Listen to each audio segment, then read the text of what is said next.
and welcome to the spoiler review for episode 6 of Agatha All Along, the longest episode of the season. We're going to break it all down for you. I am the Outlaw John Rocha, joined as always by this gentleman here. What's your name, Guy? My name is I was gonna say Teen, but it's sure not Teen. It's Michael Vogel, writer and producer of animated TV shows and movies. I like to throw him a curveball every once in a while to this guy. But listen, we don't have time for all the pleasantries. Michael, we got so much to get into here. Thanks to everyone who is watching or listening to us in this spoiler review. This is a spoiler review. We're going to start with Michael's thoughts from the previous episode because unfortunately Michael couldn't join us last week. And then we're going to get into the episode 6 here, breaking it down over 3 sections. So, Michael, let's go back in time to last week. What an episode here. It was the shortest episode, ironically, before we had the longest episode of the season this week. What did you think of the episode last week and the reveal at the end of what we had all kind of anticipated was coming? What did you think of the episode, and did it work for you overall? Well, really quick, because I really want to talk about this week's episode, but it was the shortest episode so far. When I saw the runtime, I was a little perturbed. And look, I love this show. I love Agatha All Along. I think when all is said and done, this is a top 5 Marvel TV show for sure. Doesn't mean it's perfect. And one of my issues comes up with the challenge or the challenge on the Witch's Road that we had to deal with, which was Agatha's challenge. Yeah. Loved everything that happened. Loved the 80s vibe, loved the slumber party vibe, loved the Ouija board, thought it was all really cool. Yeah. As opposed to the other challenges, it was very unclear what happened in that challenge, as was evidenced in the past week, as everybody was like, did they really finish the challenge? Was it a trick? There was a lot of theories online. And Jack Schaefer came out and clarified that, yes, it was Agatha's challenge, and they passed the challenge because they punished Agatha because Agatha took the life of a witch. That's all a little murky. Yeah, the vibe of it all was great. Eva Nora showing up, Nicholas scratching the Ouija board, like everything that happened, the homages to Linda Blair in The Exorcist, like everything, all the bits and pieces I loved. But I think that it was a little bit unclear where it ended. So when we kind of left and got back out on the Witch's Road, you were like, okay, a lot just happened, and I'm not 100% clear on what we're supposed to take away from that. And that's never a good thing. There's a difference between a mystery, which Agatha All Along has tons of that are great, and we are all enjoying them, and then a clarity issue. And I do feel like this challenge on the Witch's Road was a clarity issue. That being said, as much as I was like, okay, that was fine, this is a short episode, the last 6 minutes of the episode, greatest thing ever. I really loved it. And I said this on Twitter or X. And I was saying it to a lot of people this week. The fact that they took something that was a reveal that we all knew was coming. Mm-hmm. I mean, for all of you, I think the Teen is Nicholas Scratch people out there, I respect you. I respect you for coming up with an alternative theory. But like, this was Billy. Yeah. And we all knew that it was Billy. We were all expecting it to be Billy, but we weren't expecting it to happen this quickly, this soon. And the way they did it was still so great and so iconic that like I was losing my shit. I thought it was a great reveal, a great way to end the episode. And I think we even maybe said this in our Penguin review this week, really loving from a pacing standpoint, both the Penguin and Agatha All Along, taking something that a lot of shows would have maybe saved for their penultimate episode, their second to last episode, and then tried to jam a bunch into the finale. Love that both the Penguin and Agatha had some major events happen right at their mid-season and then have just paved the way, because now what we get is we get this entire episode that really dives into the backstory, explains to us what happened to Billy, how this all came about, and we've still got 3 more episodes. Yeah. Like, we are not in a position where Billy in episode 8 was revealed, and then it's like, okay, let's explain this really quick, but we got to get to the end, and we got to reveal this, and we got to set this up, and we got to do this. Like, we have 3 whole episodes to really watch Agatha and Billy in this relationship, and I think that's great. So, iconic reveal. I also just think, look, I know that this is the bigger picture for the MCU. I know that we are on the road to Secret Wars. And I know that after Secret Wars, we are getting into the mutant saga, and the mutants are so big that they, even in the comic books, sometimes tend to overshadow absolutely everything else. Like, we love Wolverine, we love Cyclops, we love Jean, we love Emma, we love Professor X, we love Magneto. I also know that as we've sort of gotten a little fatigued with Marvel throughout phases 4 and 5, the whole concept of the Young Avengers has kind of been like, do we need it? Yeah. Do I want it? I don't know. Let's just get to the mutants. They have struck gold with Billy Maximoff and this relationship. Like, they have struck so much gold because Billy's story and Tommy's story is so compelling. We all want Wanda Maximoff back, which is a storyline in Young Avengers. We've got Vision, White Vision over here doing God knows what. And potentially by the time his series comes up, he's got 2 sons that he doesn't know exist, possibly showing up on his doorstep. And this doesn't even get into the interesting things like the fact that Billy Maximoff is at some point going to want to go bring his mom back and might meet America Chavez, who's going to be like, you mean the woman who tried to kill me on the mountain? Like, there's just so much goodness here that Marvel can mine, that I really hope they're looking at the way that fans are reacting to Billy Maximoff and going, oh yeah, we gotta run with this. This is gold. So that's what I have to say. Those are all my feelings kind of coming out of the end of last week's episode. And this week's episode is a lot more of excitement. So let's dive in. Yeah, this is Familiar by Thy Side. And thank you, Michael, for your thoughts on episode 5. And before we jump into episode 6, we should say to everybody, apologies that Shannon McClung cannot join us for this particular review. He's got a bunch of other things going on at the time that we were going to record this. So unfortunately, we could make the schedules work for Shannon. But of course, Shannon is starting to get more auditions, starting to book more work. So, unfortunately, we lose him for this review, but he will be back for our main episode this week. So just wanted to let you all know that. So let's jump into it. He may be small in stature, but he's getting big for his britches. That he is. All right, let's jump into episode 6 here. It's called Familiar by Thy Side. This one was directed by Ganja Montero, and it was written by Jason Rostovsky, who I thought was an interesting writer for this particular episode. And this is basically the teen's backstory here, and not just the teen's backstory, but his human counterpart here, William. And so there's so much here that we explore, Michael, going back in time, back to the anomaly, back to what happened here. We see his Jewish heritage, his Jewish upbringing, and then we see him, Billy, trying to deal with what happened as he's come into a new body, how to navigate all this, find his way to Westview, thanks to Mr. Bohner there, and then confront Agatha in real time in the show once we're done with the flashback sections here, to essentially announce to her, I'm walking with you, but I don't trust you by the end. And we find out more information about Agatha from Brujapedia, which I personally loved. So,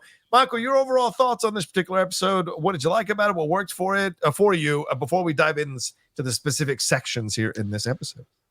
While I have a couple bigger questions, particularly around Agatha's curse and what was really going on with her Mayor of Easttown bit, I thought this was a blast. I thought of you, John, as I often do, because we got this whole episode that, look, there's a lot that we're excited about the Witch's Road, and there's a lot, and I think we got a nice meaty scene between Billy and Agatha at the end of this episode, but I thought this episode, particularly being the longest one of the season, really took its time to show us both Billy's journey, but also, to your point, who William was before he met Billy, and just the pacing of where Lilia showed up and what happened. Like, I just thought there was so much really great character stuff here. I think Joe Locke is a superstar. I mean, I'm a big Heartstopper fan, and then what he's been doing here, like, I think he just really makes you care about both William and Billy. Like, I think what happens to William is sad. I think when you watch William's parents struggling to figure out what's going on, it's really sad. I think that the scenes between Billy and Eddie, just said this on X this morning, were like, I know that, we've talked about in the past, Marvel has had some questionable moments of representation in Infinity War and Eternals, where it kind of felt like there was a lot more lip service than lip action. And here, I think we had, like, this was a gay relationship. And Yeah, it was a 100%. lovely gay relationship. So I think that the fact that they really took their time to make us care about this stuff before we got into the fun stuff was really, really smart on their part. Yeah. Yeah, I like this episode. Here's what I'll say about this episode. I think it's the best episode of the season for me personally, because this is the kind of episode we should have been getting every episode. 49 minutes. Let us dive into these characters. Let us get to know these people. I mean, it is still a shame that we're not going to get more with Alice. It seems like I don't know how much more we're going to get with the other witches, how much we're going to get backstory with them. So to me, I would have loved 49 minutes every episode, kind of like the Penguin, even though it's almost an hour, to dive into this and really savor it.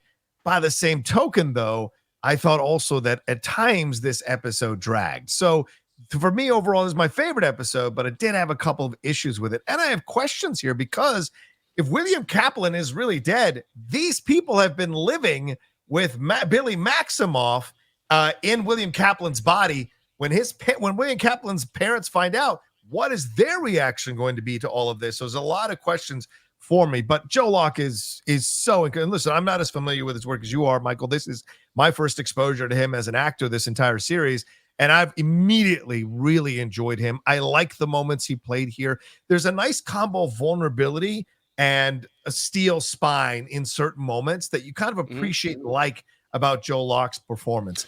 Billy is figuring this.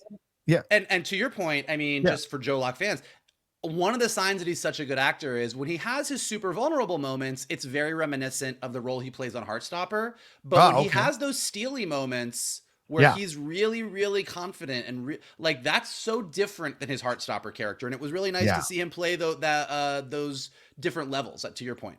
Yeah, no, yeah, definitely. There's a determination that I like to see about him. And even when he's in these situations, this episode had these really cool moments that let you feel the humanity of Billy.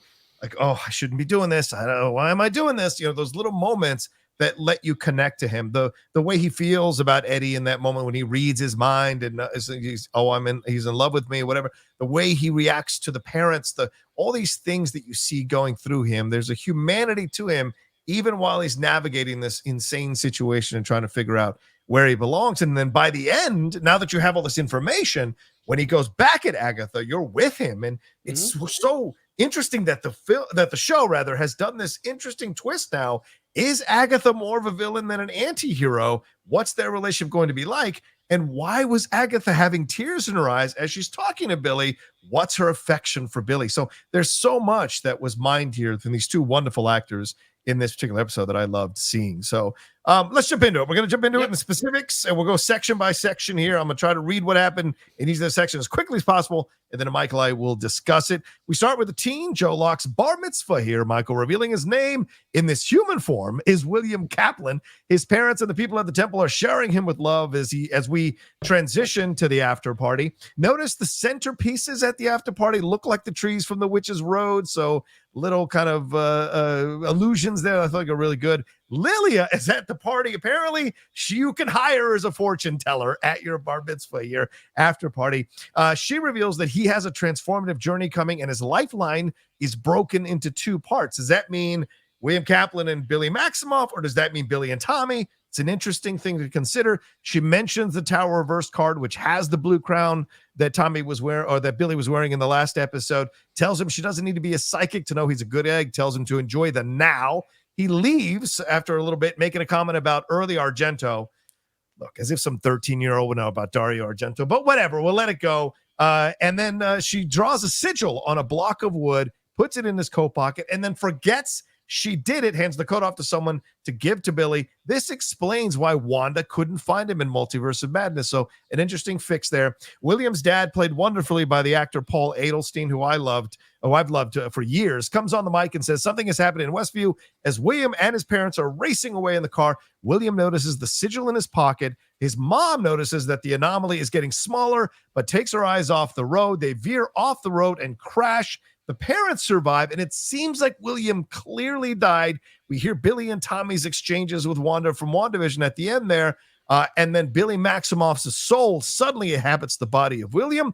As his mom is coming around, they drag him out. Alice shows up there. Alice Wu shows up there. We get a bunch of scenes in the hospital as a cop We get a bunch of scenes in the hospital with Billy's amnesia. He sees what he looks like now in a mirror. He hears his parents' thoughts in his head. He heads home. The dog doesn't recognize him, and he heads to his bedroom after reading his parents' mind. And we see in the bedroom posters for Alice in Wonderland, The Wizard of Oz, The Black Cauldron, Bedknobs and Broomsticks, and something called The Goofballs and not The Goonies. And let's stop there.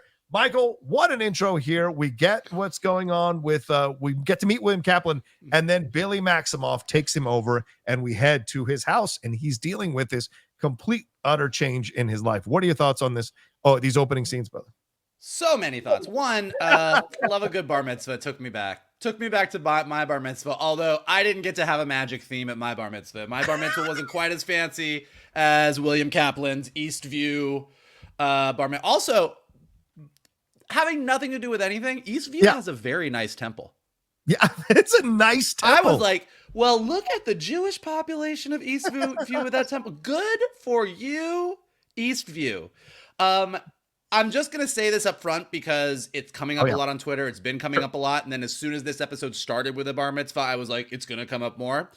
As someone who's worked in casting, who's talked to people, there is no right answer. I'm going to tell all of you my opinion on casting. I think when you are casting somebody, whether in live action or even in animation, I think when it comes to someone's ethnicity, casting authentically is a must. If someone is Latino, you cast a Latino actor. If someone is Black, you cast a Black actor, and on and on and on. When it comes to religious faith, it gets a little murkier. Judaism does have a cultural component. It also has a religious component. I don't we should say that, first, before you dive into this, Michael, you are Jewish. So for those who may be watching this for the first time, I'm Jewish. Please. Yes. The me having a bar mitzvah, I thought was sufficient, but yes. But no, I would just say that I think that when it comes to religious faith, I think that you don't always necessarily have to. It's a nice to have. I don't think it's a need to have. Similarly, and I mean, I worked with people at the Gay and Lesbian Center here in Los Angeles when we were doing some casting for Strawberry Shortcake, and I think similarly with gay and straight, that is also an area where it's like, do you need to cast a gay actor? I mean, Joe Locke, who is a gay actor playing a gay character, has said in many interviews recently that although he's happy that he's played two very big gay roles, he wants to play straight roles and thinks that straight actors can play gay roles. So I do think there's a lot of opinions out there. I don't think there's any one rule. So if you're sitting there and you're like, why is everybody upset? I do think that there is the authenticity casting issue. That's my personal opinion. I'm not saying it's right or wrong. I'm just saying my personal opinion. All that being said, let's talk about William Kaplan. What I like about this is that based on his bar mitzvah theme and based on the posters that we see in his bedroom, William Kaplan's already into magic. Yes. Like, I do think there is this interesting, like, it's not like William Kaplan was a jock on the football team and then turned into like a gothy witchy person. And I also think for people that are feeling really bad about William Kaplan's parents, which you should, it's very tragic. Right now, Billy is not fully Billy Maximoff. He doesn't really remember everything that happened in Westview. And he's also not fully William Kaplan because he doesn't really remember anything prior to the accident. He's sort of in the midst of figuring things out.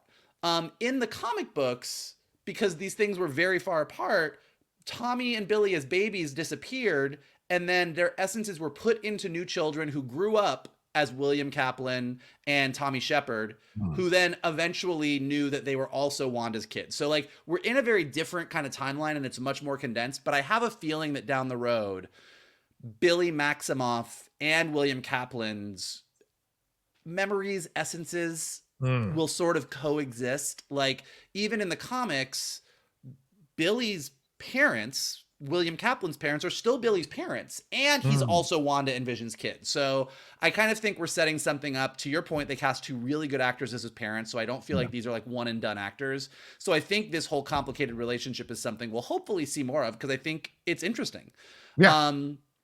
Seeing Lilia, I mean, it makes sense. She's trying to, she was about to get evicted. She'll take any job she can get. Someone wants to hire her at a bar mitzvah, she's going to take the job at the bar mitzvah. But I thought this was all really, really interesting. It makes sense for Lilia to be the one that does the sigil, because Lilia is seeing things all over the place. Like, we've seen consistently Lilia sort of zone out, and check in with the future, check in with the past, and then not really remember what she did.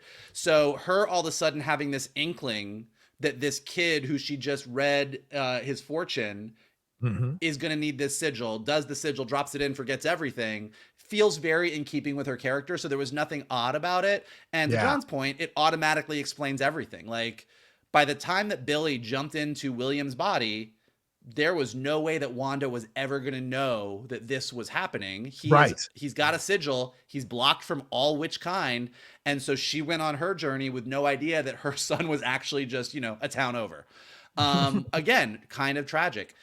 The best part about all of this was Marvel is at their best to me when it interweaves with things that happen. So whether it be the Battle of New York, the snap, these big events that everyone in the Marvel universe can respond to. So the fact that the bar mitzvah was canceled because of the anomaly in Westview, and that you can see the anomaly shrinking. So we sort of understand exactly where we are in the Marvel cinematic timeline. And even the fact that the radio was playing the first episode of WandaVision, so you could hear Wanda and Vision, like the whole thing was like, this is why I fucking love the Marvel universe. We need more of this. This is what I love. And then, hearing hearing William's heartbeat, like slow down, stop. And you're like, okay, this is a dead body that just happened to be at the right place at the right time. And Billy's soul just jumped right in there. And just him waking up and saying Tommy's name, I was like, this is fucking gold.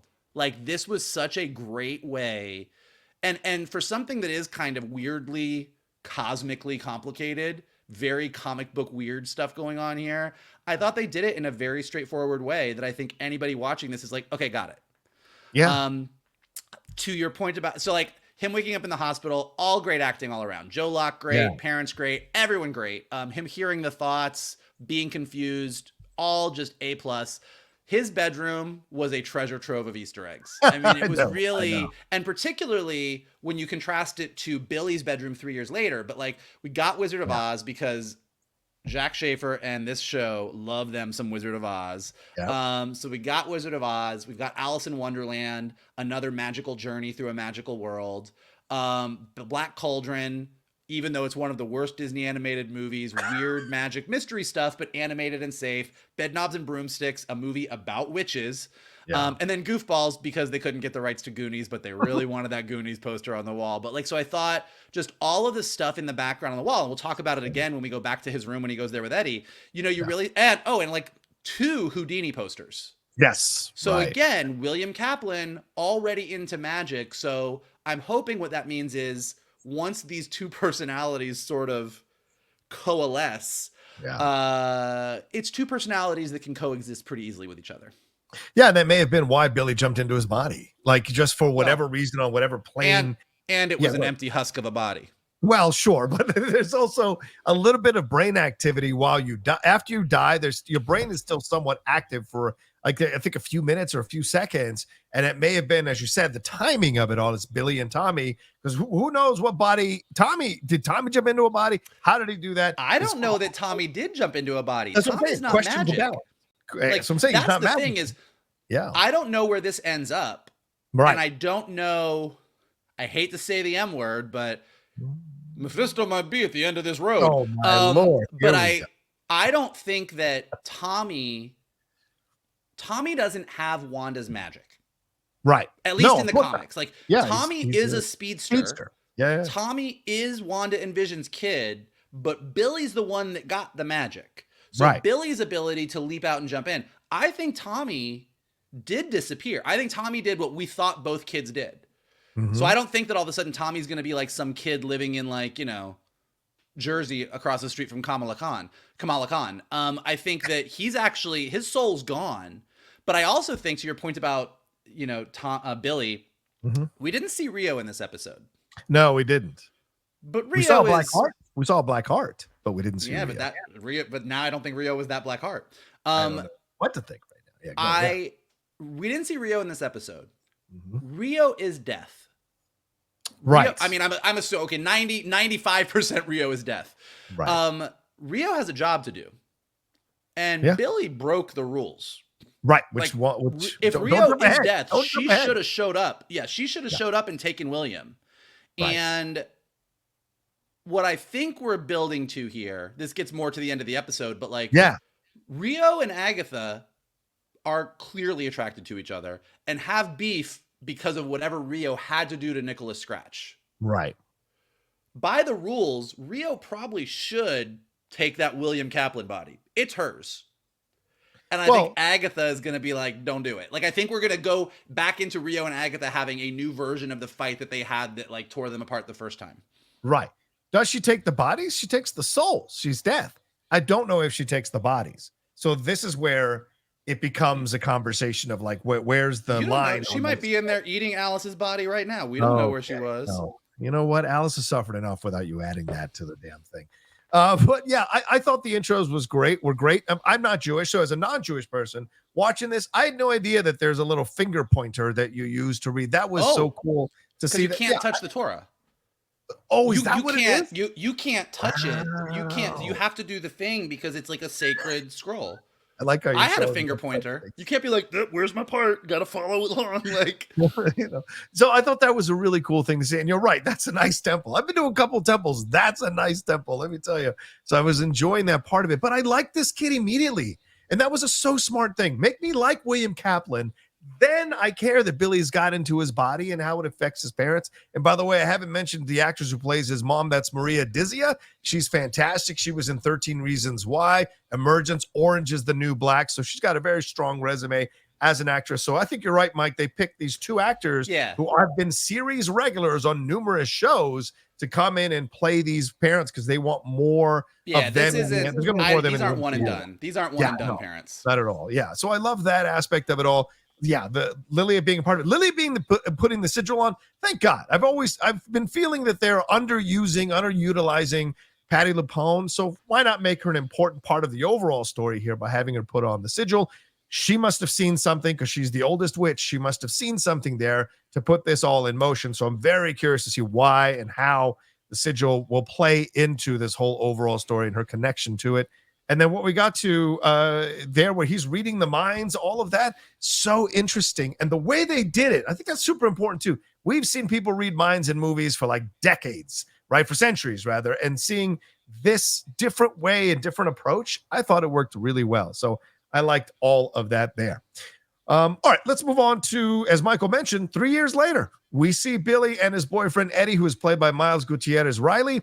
In the car, they discuss the sigil as William reads Eddie's mind and hears that Eddie is nervous about telling him that he loves him, and then they kiss. But Billy pulls away, ready to tell the truth about himself, that he's not really William Kaplan and doesn't remember anything about what happened before the wreck. He then tells Eddie that he loves him, but Eddie asks if he's not William Kaplan, then who is he? Dun, dun, dun. Later, Billy and Eddie watch a quick Jennifer Kale video as Billy comments on her skin before looking at footage of the anomaly online, seeing the runes, and Billy saying that he thinks it's witchcraft. He says he met a guy on Reddit, and him and Eddie head off to meet this dude in the parking garage. We see a guy in a trench coat in a parking garage, turns around, and it's Ralph Bohner in a trench coat, whose real name is Randall, apparently.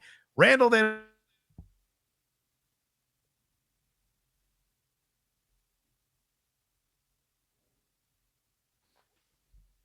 and then tells him the truth about Agatha and says, you can pay me or you can come see my one-man show half off. Randall reveals that Agatha treated him like his puppet husband, drove down the value of his house, stole his entire Blu-ray collection.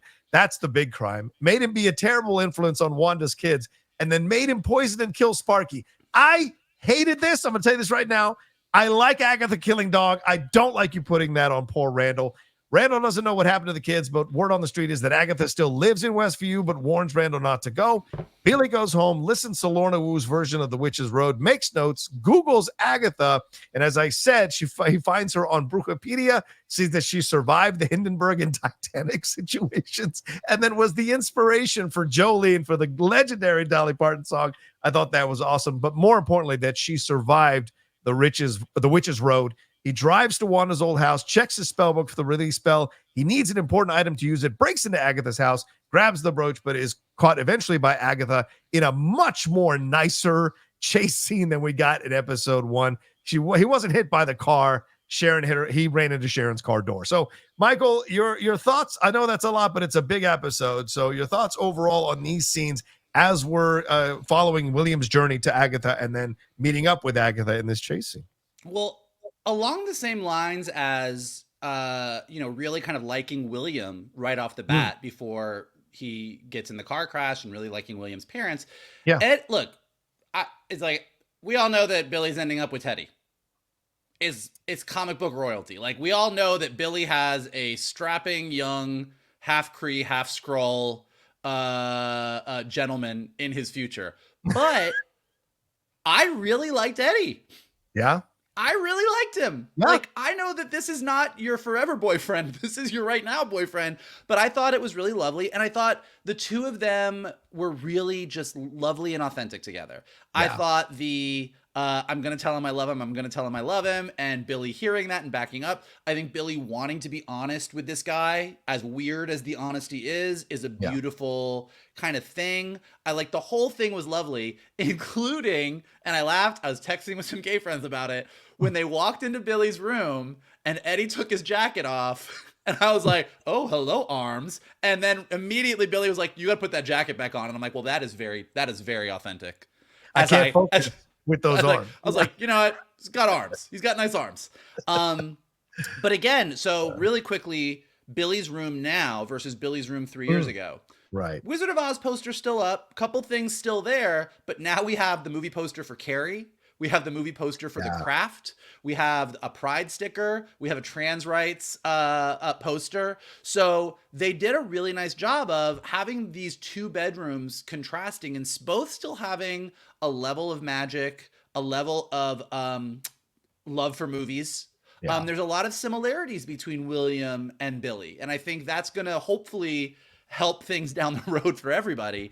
Yeah. But, definitely more into gay rights and trans rights. And the trans rights thing really struck me, not just because I do think trans rights are human rights, but also because for what Billy is dealing with, there is a bit of a trans allegory here. I mean, a big thing for people who grow up trans is they don't feel fully comfortable in the body they are inhabiting. And that Great point. Although Billy, it's very different. I'm not saying it's the exact same thing, but Billy is kind of struggling with I'm in this body and I don't know that it's mine. So I thought that was a really interesting little bit. Again, I love when they just link things up. I love learning that for most people, the Westview anomaly was they believe it was an Avengers training exercise. Right. That's the thing. That nobody in Westview talks about it. But that there's obviously a lot of YouTube videos and conspiracy theories and stuff. So the fact that Billy's really been researching all this, that he sees the rune on the side that Wanda put there, he recognizes what it is, that he's putting these pieces together. I think is really interesting. Even on the notes that he has on his wall about witchcraft and sigils, like you just really see that he's been studying this and has been putting things together, which I think is really, really nice. And then Ralph Bohner. We gotta talk about it. I think, but here's where I respect them. And I love it. I love it. It's the same thing I said this week about the Penguin and how the Penguin is using the flooding of Gotham, which not everybody loved at the end of the Batman, felt it was a little rushed, but I think it's really paying dividends in the Penguin. Look, I think they made an error casting Evan Peters in the show and confusing all of us, thinking that we were jumping into the multiverse early. And the whole Ralph Bohner at the end, you're kind of like, okay. But boy, if they didn't make Ralph Bohner work for me now, like what a great way. What of all the characters in Westview to bring in for this deep throat moment, to use him as the guy that's like, let me tell you how fucked up this place was. It was great. It was very funny. It was a very funny way to get out a lot of information that's really important for Billy to have. Yeah. Because he was there. He was, and I think why he was the great choice in addition to it just being kind of funny is other people in Westview maybe knew that Wanda had kids, maybe knew the kids grew up fast, whatever. He was their uncle in the show. He was around the kids. So him having that extra level of information, I think, made him a great choice. Him talking about Billy and Tommy and even getting a little bit emotional about it and saying he thinks they just disappeared. He doesn't know what happened to him. Like, it just felt really authentic because he did it. And I think keep in mind that even though he is the one that poisoned the dog, Agatha made him do it. I mean, Agatha was controlling him the whole time. So the fact that he's the one who actually did the poisoning, Agatha still poisoned the dog. She killed maybe Spark. it makes him worse, more evil because she made him do it and he didn't want to do it. That's a great point. That's a great point. He was, I mean, like, and he even says that, like, everybody in Westview was being controlled by Wanda. And that was bad enough for everyone to sort of be watching their lives as if they were watching a TV show and not being able to control it. But when Agatha took control of him to make him do what she needed him to do, he had like the double witch whammy. Right. Which is why he's doing a one-man show and is a homeless person now, because he's really gone down a bad road. But yeah, I thought that was all great. And then Billy coming back, listening to Lorna Wu. Oh, I mean, really quickly, just because we touched on it with Lilia, but I also loved how Alice and Jen both showed up in this episode. Like the way that Billy sort of had a little bit of a connection or knowledge of every single witch who ended up in the coven that really is there to get him to the end of the witch's road is you are a very powerful witch who doesn't fully understand their power, but you sort of did bring the coven together that you needed to bring together. I thought it's just a really nice touch. But yeah, then him doing all of the research on Agatha really quickly. Listen, as if this show was not gay enough, making Agatha Jolene that's a swing, and they got a home run out of me. Like I'm watching it and you're like, all right, Agatha survived the Titanic, maybe was responsible for hitting the iceberg. Yeah, I buy that. Agatha was there when the Hindenburg crashed, maybe responsible for that. I buy that. Agatha stole Dolly's man. Agatha is Jolene. I just thought that was so ridiculous. And I screamed. Like, I absolutely loved it. But I also think another piece of information that I think is interesting is that, and I thought they were really smart about this, in the Marvel universe, like even Ralph Bohner, he understands that Billy and Tommy probably weren't real and disappeared. Yes. Everybody does seem to understand that the Scarlet Witch died. So however that information got disseminated, but people don't know about White Vision. Everyone just assumes Vision was dismantled by Sword or they're using him for parts. But the fact that there is a Vision that's flying around that doesn't quite know who he is, that's information that we're saving for Terry Metalis to pick that ball up. Yeah. And I think that's really, really interesting. But yeah, Billy putting together that Wanda's dead and Vision is dismantled and Tommy is missing and he is probably Billy. Yeah. And then him finding all the Agatha stuff and going straight to Westview and catching us up was a lot of fun. Yeah. A couple things about this whole sequence. Watching what was really happening with Agatha. Well, let's actually separate that out. Go talk about that stuff, and then we'll get to that. Yeah. So let me add to it because I probably stopped at the wrong place.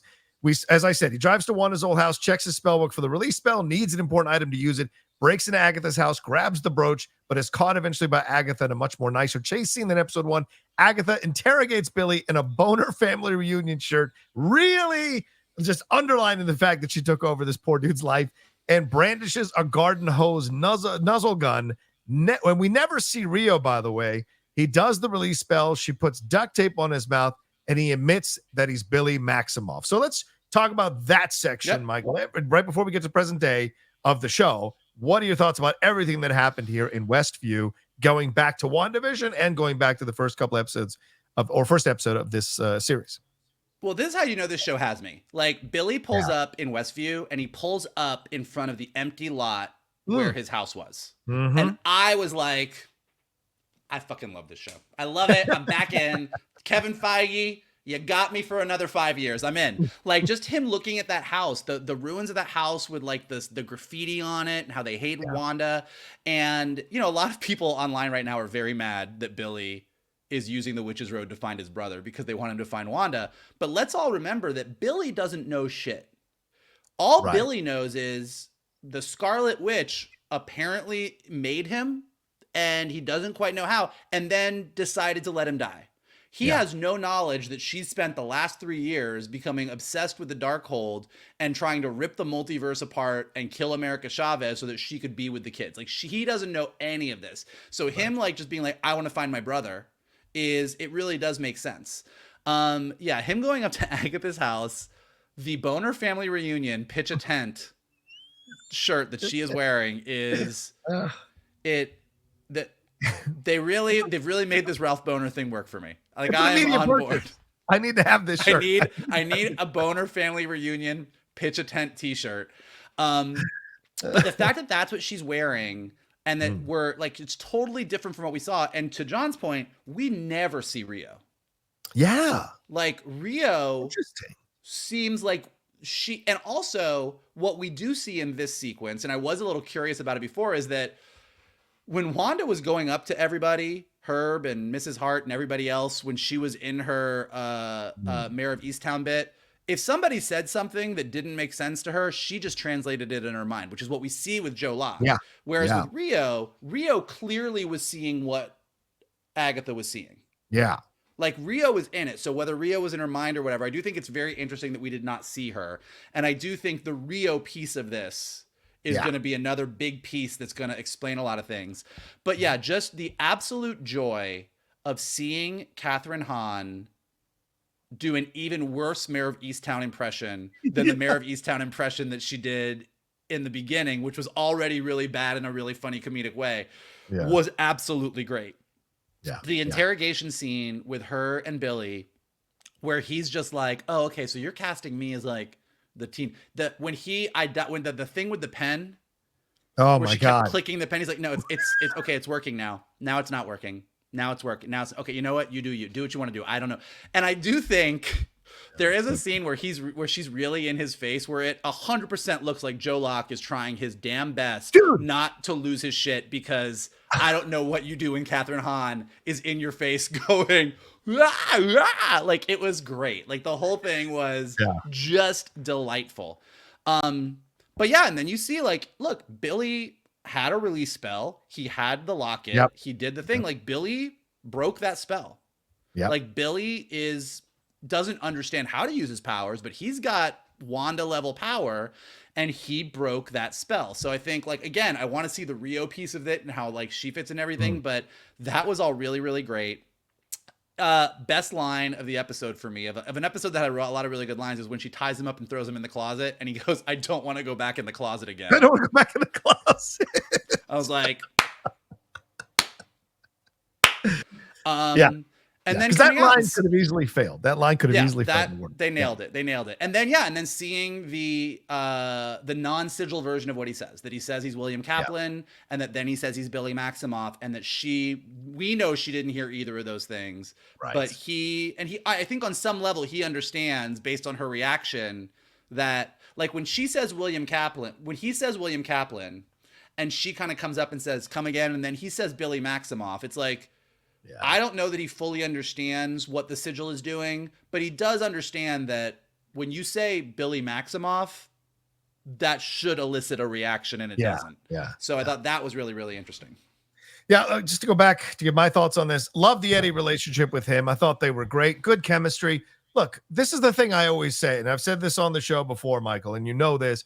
If you're going to commit to it, commit to it. You're going to give me a gay relationship, show me the gay relationship. I bought into these guys. I loved these guys. I sensed the real affection, the nerves. What's great about this is that for those of us who are very adamant about the defending and protecting and being an ally to the LGBTQ plus community, the one thing we always say is all the emotions are the same. All the things you experience are the same. Trying to delineate them out is always so frustrating. So to see authentic relationships like these two were having, young love, teen love, the nervousness of it all, I thought they both played this really well. And I do want to give a shout out to the actor there, because Miles Gutierrez Riley right now is in Smile 2, which is out in theaters. So if you want to see more of his work, he's in that. I think he's a great young actor. He was in The Wilds as well, for those of you who watched that show.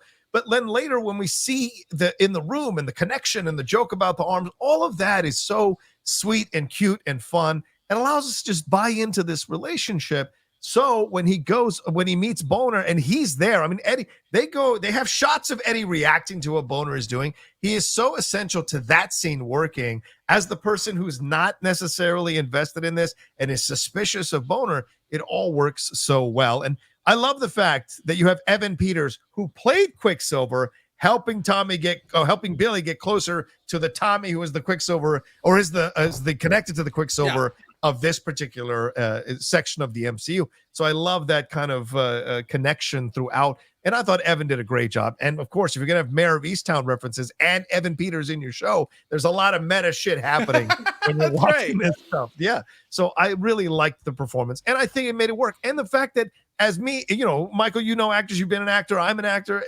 The idea that this guy would at the end try to sell half off tickets to his one-man show in Paramus is just effing genius, and a great way to have humor that works organically without sacrificing the stakes. So I thought that worked really well in the construction of all of that. Yeah, you were gonna say, yeah. And really quickly, I just want to, because I know we talked about this last week on the main show. Yeah. The whole idea of studios wanting to listen to fans and putting together these focus groups and what do fans like and what do they not like. I think for the most part, most of us didn't like Ralph Bohner and WandaVision because we were so excited about what does this mean? Did she pull in? Right. Did she pull in a Quicksilver from another universe? Yeah, oh my God, the multiverse is here. And then it was no, it was just a neighbor who happened to be the guy who was cast as Quicksilver. And we all were kind of foul. So I think there was sort of I call foul on you, Jack Schaefer. I don't love that moment. I know that I was like that, and I know a lot of people were. And I think that if you try and lean into pleasing fans all the time and making sure that you're not upsetting fans, doing something like this, you'd be like, maybe I can 100% hear executives being like, fans were a little iffy on the Ralph Bohner. Maybe we don't bring him back. Maybe it could be Herb. Maybe it could be this person. Oh yeah. But I can absolutely hear that executive note being like, I think this wasn't the fans' favorite. And I think that them doing it and having Evan Peters come back to do it, it's Evan Peters is great. He's an A+ actor, but it almost redeems the mistake. You're like, okay, I'm going to give you Ralph Bohner. I'm going to let it go. I was in the pandemic and I was really obsessing over everything and I got excited about the multiverse a little too early. But this was so funny. And because he was as I was saying, because he was the one that was directly affected by Agatha, absolutely the right choice. So I just want to say that this is one of those examples where if you went by what fans' reaction was to Ralph Bohner, he wouldn't be the choice, but he was absolutely the right choice, and I'm glad they did it. Yeah, exactly. Like the Clone Wars with the prequel trilogy, and I'll say that forever. 100%. Yeah, and I like that they did that, and that we saw more of how this affected him and how much more evil, as you said, the double witch control affected him overall and what it led to. So I appreciated the trauma of all of that coming through with Bohner. And the checking of the spell book, showing up to that house. I'm with you, Michael. Him looking at that house, having remembrances here, getting the text from Eddie with the black heart there. I thought that was really nice to give us a little bit more of the mystery, and then seeing how much more saner and safer this whole chase scene was, and funny, having him saying, "What am I doing here? I'm sorry. I'm so sorry. If you'll stop, I'll stop if you stop." Like he's just coming from a whole different place. And then I kept waiting for the car to hit him, and he just hit Sharon's car door. And I was like, "Oh, of course, that's so." And she called him a hooligan. And called him a hooligan, which I thought was hilarious. So these little bits, and it's so funny that none of these people recognize him when they get on the witch's road. I understand with Sashir Zamata, but not with Alice. Got him out of the car. I buy that. I mean, look, Alice is the only one. Interesting. And Lilia was at the bar mitzvah, so just Alice is the only one who would, but. Right. She showed up three years before. She was a cop. She showed up. There was a kid who was bleeding. Yeah. They rushed him to the hospital. I don't think she spent any meaningful time with him. So she's the only one who would be like, yeah, maybe you look familiar. Arguably, but Jen, he's never met. He just is obsessed with her YouTube show. Right, with her YouTube show. And Sharon, I'm sure when she walks downstairs, remembers him as the guy who ran into her car the day before. But she just wanted to go to a party, man. And maybe Lilia had a lot of people in her bar mitzvah tent. Maybe. I don't know. We'll see. Well, Lilia, no. Lilia forgot him completely as soon as she dropped the sigil. Oh, I thought she just forgot. No. She did the sigil. I think Lilia, she says specifically, just really quickly on that front. Yeah. Lilia she talks to William. She sees Billy in the crystal ball because he's dressed as Billy is. And then she kind of zones out in her lily away. She does the sigil. She drops it into the jacket. And then she kind of looks around confused and goes out and hands the jacket and goes, some kid just left their jacket here. And they go, who? And she goes, I don't know. So I think the second that she did the sigil, she completely forgot him completely. It's a little convenient, but okay. All right. This is where I get a little like, but I love the same way they did the whole interrogation. All that was really funny. And that is a great way of also showing that you got two really good actors who can play comedic moments and without sacrificing the stakes and having them go back and forth. And great point, Mike, you make about Catherine Hahn being more into being cheesy about being the detective. That some people might miss that. But as good of an actress as Catherine Hahn is, she knew how to play that. It's like Ariana Grande in SNL this past weekend purposely singing off key to make the sketches work. That's what you're seeing is she's doing such an exaggerated version of the Kate Winslet character that looks bad. So you liked Ariana Grande, huh? You thought she was some good, of the sketches worked. Some of the sketches didn't work. I like the Castrati sketch. That was funny. But the Bridesmaids one, anyway, and I thought all of that really was so much fun in the interrogation. But yes, you're right to point out, speaking of SNL, it looked like Catherine Hahn was trying to break Joe Locke in that moment, and Joe was doing everything he could not to bust out. So I love that. All right, let's go back to present day. Agatha crawls from the mud. By the way, shout out to Catherine Hahn being willing to put all that stuff on her. I don't know how many takes that took, but it must have been annoying. Billy crushes the sigil block in his hand. I guess it's done now. Agatha confronts him on his lies about not knowing what a sigil was and wanting power, even though he claims he doesn't want it. Agatha reveals that she suspected who he was from the first time they met. He and Wanda, she says, have the same tell, unfortunately for him, but she wasn't sure until his big explosion of power. She says it's nice to see him again, and she's got a little emotion here and calls him Billy, which makes him realize the sigil is truly gone and he can hear her, or she can hear him rather. And every witch with a beating heart can hear him is what Agatha tells him. He feels bad about what he did to Lilia and Jen, but Agatha assures him that life goes on and that she's killed her fair share. He says he's not like her. And she says, oh, where have I heard that before? Nice little WandaVision reference. And then Agatha tells him not to feel guilty about his talent. He survived like witches have for centuries before, even though he broke the rules. Billy says he doesn't need her and he can finish the road without her and then Agatha figures out what he wants, which is Tommy. And Billy says he can send somebody, just can't find him. Just like Wanda couldn't find the kids. Billy says that if she really wants to finish this together, she needs to know that he doesn't trust her. She laughs and tells him they should go find the next trial. Last one there is a nice person. And that's the end of the episode. So, Michael, your thoughts on the present day stuff in terms of the show with Agatha and Billy here on The Witch's Road? Just what a great scene. Yeah. Just what a great scene with two really good actors just like going for it.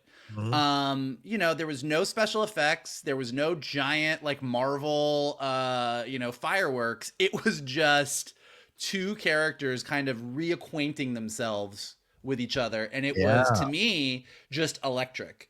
I am really mad at Jack Schaefer for not telling us what the tell was. Like, it was like, like when she was like, you have the same tell as your mom. And he's like, what's that? And she was like, it's good for me. Bad for you. Like, I was like, Jack Schaefer, tell us what the tell was. I want to know. And him breaking the sigil, I do think you're right. I think that he unleashed his power in the last episode when he got really upset about what happened to Alice, but I think the sigil was still active. So when he breaks that sigil in his hand, at that point, when he says something about Billy, I forget the exact thing he says, but he says something, and then Agatha responds, and he's like, "Oh, so you can hear me now."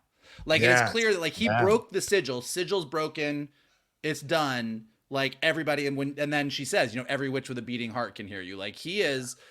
They've just done such a great job. Look, there's so much love for Elizabeth Olsen as the Scarlet Witch. Like from the moment she kind of showed up in Age of Ultron, and we were all like, "Okay, I guess that's Wanda Maximoff."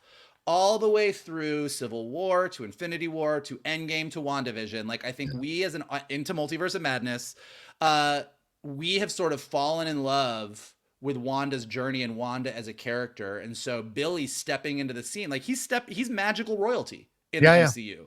Yeah, this is one of the most powerful beings in the MCU now. And I think Agatha, on one level, understands that and wants to control that. But on another level, you know, we've talked a lot about the emotion. She's been very protective of Teen throughout, to the point where we all thought that she was thinking maybe he was Nicholas. She's now saying she kind of suspected who he was for a while. Yeah. But the other piece of this information that we got in the last episode was that in the world of the MCU, the Salem 7 are the children of the coven that Agatha killed, who she spared. Right. So I'm wondering if Agatha doesn't just maybe have a soft spot for kids. Oh, that's interesting. Like, you know, there's actually a really nice moment in WandaVision where young Billy tells Agatha right before Wanda shows up and she kidnaps the children, but like where Billy's like, I like being in your house. It's quiet here. And they have like a nice little moment. And so I don't know. I mean, I'm really curious because Agatha, what she's thought of Teen the whole time has been a bit of a mystery. And so finding out that she kind of was like, I think this is that kid from Westview. Yeah. But like when she's like, it's nice to see you again, like the whole thing between them was a weird vibe of like combative, but also almost sweet and tender.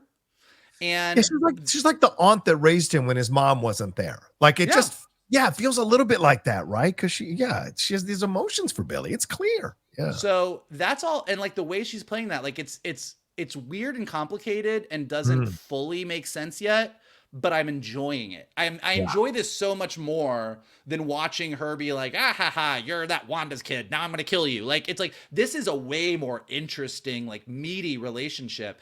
Yeah. And then you add on to that she is kind of training him. You know, she's really taking him how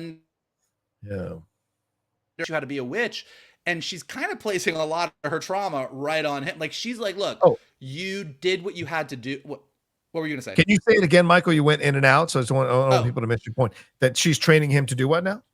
Well, she's training him, like she's kind of acting as a mentor to Billy, because Billy, you know, had his mom. Although I don't think he remembers, had his mom for the period of time that he had her in Westview, which was a couple of days, maybe. Right. He at this point has probably spent more time with Agatha than he did with Wanda, or it's at least really, really close. And so she's kind of acting as this mentor character, but she's placing a lot of her trauma on him as a mentor character. She is saying, you did what you had to do to survive.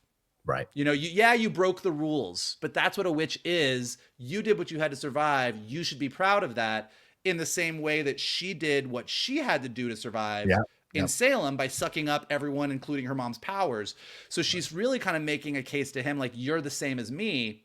And then, when he's like, I'm not like you. And she's like, where have I heard that before? Like, all the callbacks to WandaVision are gold. And then my little favorite nod is when he's telling her that he doesn't trust her. She does this weird, it's the most Catherine Hahn thing. She kind of like grins at him, and she takes a piece of her hair and holds it under her nose like it's like a villain mustache, and then is like goes on.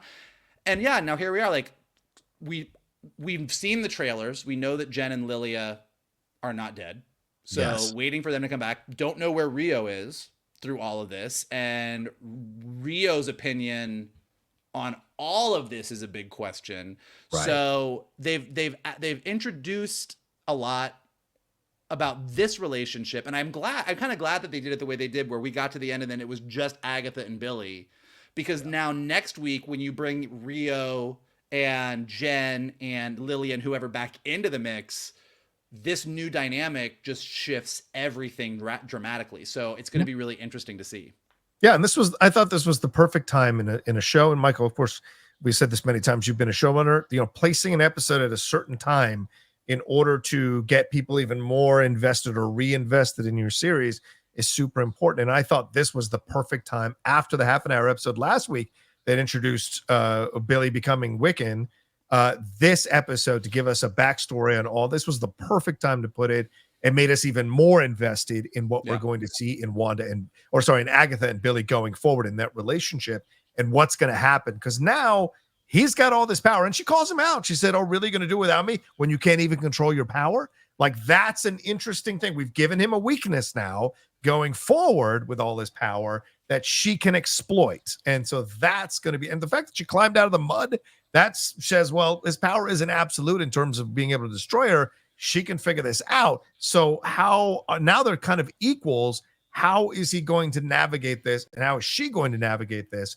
Being the smarter, more experienced witch, how is she going to trick him? So it makes their relationship even more electric going forward. And I like that a lot. And those two actors, of course, Joe Locke and Catherine Hahn, are fantastic with their chemistry. So yeah, very much enjoyed this episode. You know what it did, Mike? And nothing has ever made me do this since I saw the movie. It made me want to watch Multiverse of Madness now. And I've only watched it once. I've never watched it again. But this episode made me go, you know what? Maybe I should dive in. This felt like the best of Marvel. In fact, after I watched this episode last night, I stayed up till 1 a.m. watching scenes from Endgame and Infinity War and remembering the best of Marvel and Wanda's experience through both of those movies. And so for me, I was like, okay, this feels like old school Marvel. So the fact that it did that for me, I think speaks volumes about how great this episode was. You know, any final words here as we wrap up, brother? Yeah, I mean, I want to say this because to your point, I think because there's I mean, look, I think most people are very invested now in wanting this family to get back together. And we've got a Tommy who may or may not even exist at this moment. We've got a Vision who is off somewhere thinking about what his existence is. And we've got a Wanda who's currently dead, but like she's dead in the comic book sense. She can come back. So I think we're all very like what this is what I said at the beginning about Marvel. The mutants are great. Secret Wars, let's go. But like fans wanting this family to get back together and see what happens is the gold that Marvel needs as they continue on to build a universe out, more so than the epic events and the multiverse collapsing or anything else. Like comic books at the end of the day are a soap opera. And this, what we are, oh my God, Wanda had to give up her kids, but then this kid was in a crash and Billy's soul went into the kid, but he didn't know. And 3 years later, he found out, and now he's on the witch's road, and Agatha just found out, and he just wants his brother back. But this is soap opera, but this is great soap opera. So I just hope they understand that what they're doing right now is what we all want them to do. And to your point, watching this makes me want to go rewatch I want to go back to Ultron and just watch only the Wanda and Vision things all the way through WandaVision again. I want to go reread Young Avengers and get into the Child's Crusade where they all go and find Wanda. I think that the fact that it's making me want to do all that, like, that's a good sign. So keep doing what you're doing. And we got 3 more episodes. 3 more episodes. I hope we're turning that corner. Because it would be nice because watching those scenes last night, brother, I just was like, God, I miss this Marvel. I want this Marvel back. So I hope we're turning this corner as we go forward here. And yes, 3 more episodes, as Michael said. Well, thank you all so much for watching this spoiler review or listening to this spoiler review here on the Geek Buddies. Michael, what do we have to tell them? If you would like to follow us you need to put the things up so I can see them on the screen. Oh, no, that's not it. Hold on a second. There we go. Oh, hey, yeah, no, I totally know what it is.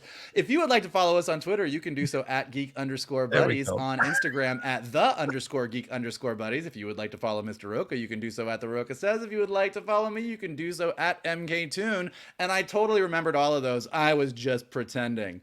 After you do all that following, if you could smash the like button below, subscribe to Johnny's Outlaw Nation page to check out all the amazing content he has got there, including our weekly Geek Buddies episodes, our reviews of the Penguin, everything. You can check it all out there. Leave your comments below. We are back in the fun Marvel. I know y'all got theories. I know y'all are wondering what's going to happen next. I know you guys are thinking about Mephisto. Let us know in the comments below, or let us know on Twitter and Instagram what you're thinking about those things. If you're listening to us on a podcast, leave us some stars and comments so we go up in the rankings. And as always, the best thing you can do is retweet this video, post it on your socials, send it to your friends, and tell them to hang out with your buddies, the Geek Buddies. There you go. And if you want to follow Shannon McClung, it's at Shannon_McClung or Shannon the Geek Buddy on Instagram there for you all to follow that guy and his exploits. So thank you all so much for hanging out with us. We love you madly. As Michael said, look for our main show. Should be coming up sometime next few days over the weekend. And we'll talk to you next time with another brand new spoiler review episode of the Geek Bites, brought to you by the Geek